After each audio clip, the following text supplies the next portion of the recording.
بسم اللہ الرحمن الرحیم۔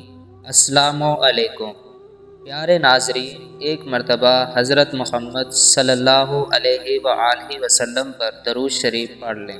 حضرت جابر بن عبداللہ رضی اللہ تعالی عنہ سے مروی ہے کہ رسول اللہ صلی اللہ علیہ وآلہ وسلم نے ارشاد فرمایا، تین عمل ایسے ہیں کہ جن کو اگر کوئی ایمان کی حالت میں کرتا ہے تو وہ جنت کے جس دروازے سے چاہے داخل ہو جائے گا اور جس حور سے چاہے گا نکاح کر لے گا۔ نمبر 1، اپنے قاتل کو معاف کر دے۔ نمبر 2، جو خفیہ طور پر کسی کا قرض ادا کر دے۔ نمبر 3، جو ہر فرض نماز کے بعد 10 مرتبہ سورۃ اخلاص پڑھے۔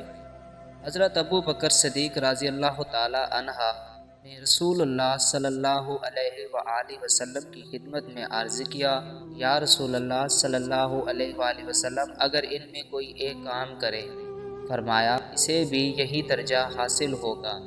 ہمارے چینل پر آنے والے تمام معزز مہمانوں سے گزارش ہے کہ ویڈیو کو لائک اور چینل کو ضرور سبسکرائب کر لیں۔ شکریہ۔